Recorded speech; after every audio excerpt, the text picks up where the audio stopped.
HK SFP9, or Striker Fired Pistol 9mm as it's known throughout the rest of the world where they don't speak English, or the VP9 as we know it here in America, you know, for Volks Pistol 9mm because America, I guess. It's HK's third generation striker fire pistol to replace the HK P7s carried by the Bavarian State Police. The VP9, as it was originally introduced in 2014, was a full-gripped 4-inch service pistol. The VP9L is the long slide variant of the pistol specifically introduced for the competition market. Today we'll take a look at HK's striker fired pistol. I'm David from the Humble Marksman channel. Are you ready? Stand by.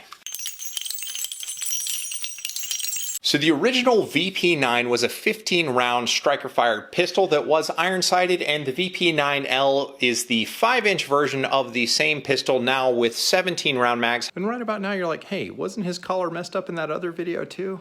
Yeah, sure was. Not great at dressing myself. However, the competition version comes with 20-round mags that are illegal in basically all pistol competitions except for free 3-gun. Sorry. So just diving right in and going through sort of the initial quality when you get the gun in the gun store. First and foremost, the box, while this is an optics ready pistol, doesn't accommodate the pistol mounted with an optic on it, which is a pet peeve of mine as an optic shooter. It's not a big deal because I don't like the gun cases anyway, and after I get the gun and the magazines out, it just hangs out in my closet taking up space. But some people like to travel with their pistol in the case, and if you do mount an optic to this pistol, you're gonna have to get an aftermarket case because unfortunately it won't fit in the box. And while the VP9L is an amazing pistol, like it's very pleasurable to shoot, it's a fun gun to shoot, it's super accurate, it is very high quality. Like I'm afraid that it's not really a competition gun. It's really kind of a long slide version of a tactical gun, and there's a few reasons why we'll get into that. The first, as I've already mentioned, is the magazines. It comes with 20-round magazines, which is not quite enough rounds for a 140mm magazine in US PSA division, and the 20-round tubes are actually too long for the mag gauge for US PSA, so the only division you could shoot this in would be open if you use the magazines that are provided. And similarly, it comes with night sights on the pistol. If it is a competition pistol, it is intended to be shot pretty much during the daytime, so the black target rear with a fiber optic front would be the standard trim of a true competition pistol, which kind of speaks to where this is like the version of the gun for people who like the VP9 and wanted the more velocity the 5-inch has. This is going to be the end of the bad things that I say about this. Well, there's one more. I also don't like the grip texture. Like, while I absolutely love the grip, and we'll get into that more, the texture itself is just kind of slick. It doesn't provide great purchase. So when your hands get sweaty, if you're outdoor shooting at a event in the summer, which is when most competition pistol matches take place, the traction is pretty light. So you'd want to somehow enhance the traction to really get the most out of the pistol. And HK guys, don't crucify me in the comments just yet. I promise from here up, well, that's not true either. They don't include any optics plates in the gun. So what happens, and HK is not the only person to do this. CZ is also notorious for this, and I pan them for it as well. While it is an optics ready gun, it doesn't come with any optics plates. So what that means is they buy like an allocation of plates, and invariably all of the nonsense plates that nobody buys, the whatever else footprint that they have, are all in stock ready to ship to your door, but the Delta Point Pro and the Trijicon ones are basically unobtainium. So that is the case with this. When I shot this with an optic on it, I used an EGW optics mounting plate, which is a solid plate and it does the job, but it's just kind of dumb to have to go to the aftermarket for one of the core competencies of the pistol. So that's just a pet peeve of me as an optic shooter, when companies say their pistol is optic ready, but then don't give you all of the necessary hardware to mount up your optic. So the actual gun store experience, when you get the gun and pick it up for the first time, you're gonna feel like, oh my gosh, this gun is absolutely custom made for my hand. It has finger groups and I don't hate it. The trigger, when you go to actually dry fire it in the store, you'll notice that the trigger face is wonderfully broad. The trigger safety goes flush. It feels fantastic. It has about a 5¼ pound trigger, and the striker breaks cleanly. The reset is a little bit long and a little bit weak, but honestly, it's still a very, very good trigger. The slide cuts remind me of the P51s with the sharks painted on them, which I love dearly. And everything about the pistol just screams like this is a pretty solid pistol. So diving deeper on the frame, The frame, HK has popularized not just the removable back strap, but it includes two panels, both on either side, that you can really fit the gun to your hand. And I have the large back strap and panels on the side. And let me tell you, man, geometrically, this gun is absolutely perfect for my hand. I love the way this gun feels. The way the trigger guard meets the frame is fantastic. It doesn't rub on your knuckle at all. As I mentioned in the lead up to this, the texture on the gun is a little bit soft. It doesn't really bite into your hand. And on competition guns, like HK really did miss an opportunity to kind of make a differentiated frame, or it doesn't even need to be a differentiated frame. They could just make more aggressive grip panels that they provide with the competition version. They could even sell them to people who already have VP9, and I'm sure they'd sell a bunch of them. But it would be really great if there was more traction offered on the factory pieces for it. But this gun, I can say, hands down, fits people with small hands probably the best of any of the guns out there. The Beretta APX also fits people with small hands very well. I'd say that this gun probably does it even a little bit better than the APX. So if you're a small-handed shooter, you have a great home on this frame. Moving up to the slide and the optics mounting system, these slide cuts, as I've mentioned, are fantastic. On the front of the slide, you get super aggressive cuts that are highly functional and look cool. And they remind me very much of the FN 509 LS Edge. They're very functional in the way that they're cut, same as that gun. The VP9 has these dog ears at the back of the slide so you can slingshot the gun easier, which for an optics ready pistol is actually a very welcome feature for people who like to rack from the back of the gun. So it has like a slide racking handle kind of built right into the back of the gun. If you don't want to use your optic as a slide racker, which I'd recommend you don't, then that is a really awesome feature. The sights, unfortunately, are good night sights, but they do not co-witness with an optic. So that's another thing that I'll ding them for, I guess, is like with an optics ready pistol, like the whole point is to use it with an optic. So why not provide sights that work with the optics? The optic mounting system that it comes with is the plate style, where the optic goes onto the plate, the screws are threaded through the optic into the plate, and the plate is then with another set of screws threaded into the slide, which keeps the optic from sitting as low as it probably could with like a direct mill or the spacer type application. But it was solid enough. In shooting this with a hollow sun on it, it went fine. Getting into the trigger, which I've already mentioned has about a 5¼ pound pull. The trigger is pretty good. As you get onto the wall, it has super light take up as you depress the trigger blade safety and get on the hard wall.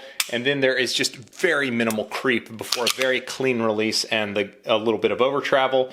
The swing forward of the reset's a little bit weak, but honestly, it is a very, very good striker fire trigger. If the trigger pull was a little bit lower, since this is intended to be a competition gun at say 4 pounds, that would be probably a little bit better. With a little bit more positive reset, that would have been sort of cool if they had offered like an upgraded trigger on the competition model. Getting into the rest of the controls, the slide release is fully ambi, so lefties are rejoicing that they can actuate all the controls from their side of the pistol. And that includes the European style magazine release on the trigger guard, where you can do it from either side. There's just a little paddle on either side of the guard that releases the magazines. And one interesting feature that they did include, which is actually very nice, is they've included this O-ring.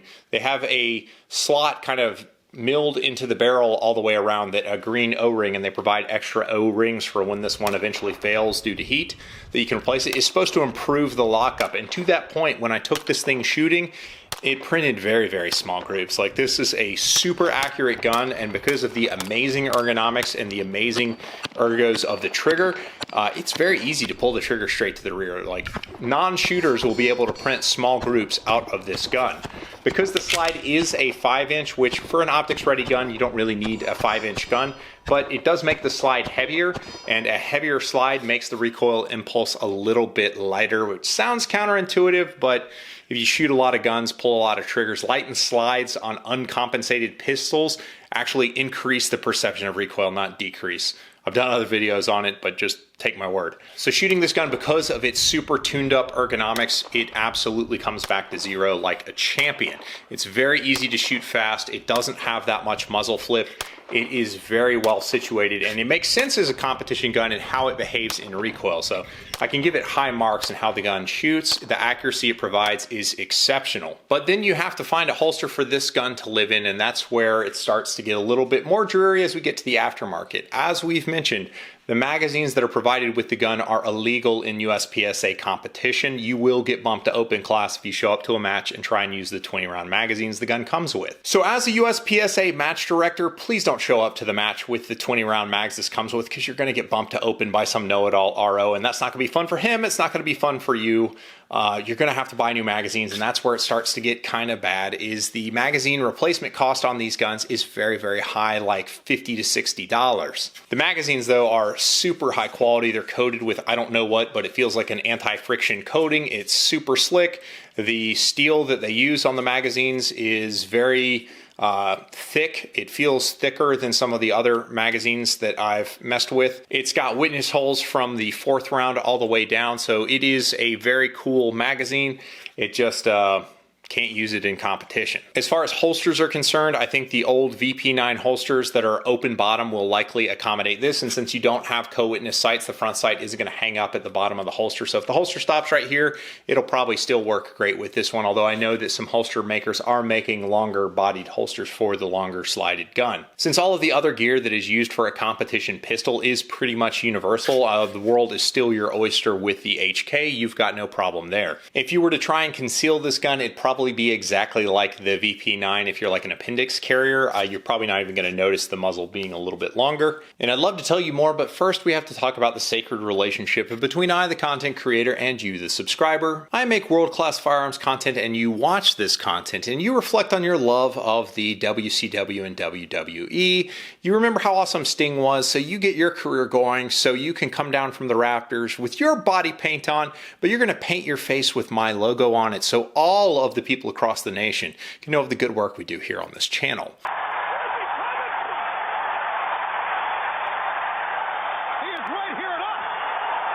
If you like my content, please consider supporting me over on Patreon, where just $1 a month gets you access to 3 to 5 posts per week. And similarly, if you're watching gun videos on YouTube, you'd probably benefit from following the link in the description below to join Big Daddy Unlimited.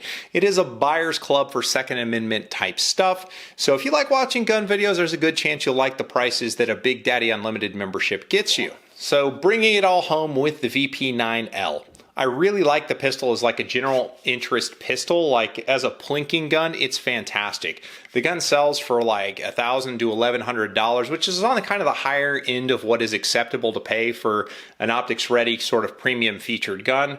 As I mentioned, I don't think all the features are quite there yet for competition use. I hope desperately that they make a serious run at it and update the model for maybe next year to allow it to be kind of more competitive in the field. Like you could absolutely shoot this gun in competition. It's just not quite competition ready out of the box. The magazine issue kind of being the bigger deal. You can look past the sights because the sights are good as far as iron sights guns are concerned. If you wanted to shoot this as an iron sighted competition gun, it's pretty much squared away. But increasingly the direction of the shooting sports is towards optics on pistols. So I'm curious just how many people are going to buy this for an iron-sighted division or versus a optic division. So being a competitor first and sort of a YouTuber second, you heard me make some kind of criticisms of the pistol. Guys, please don't come away with this saying like, oh, he doesn't like this pistol. I like this pistol. I like it a lot. I shot it really well. I shot it very accurately. I just had to point out some of the things that somebody who's getting into competition would need to know about the pistol because it's not exactly ready to go for competition right out of the box. But all in all, I do quite like the pistol. I'd be curious to know what your thoughts are on this pistol in the comments. Would you compete with a VP9L? Just for full disclosure, HK did send me this pistol for review. I do have to return it to them. So now the government's happy and all our boxes are checked. If you've made it this far, please consider liking the video. I've picked this video for you about how to manage recoil if you're getting into competition, and YouTube thinks you'll enjoy this video. I appreciate you guys, and I'll catch you on the next one. Thanks, guys.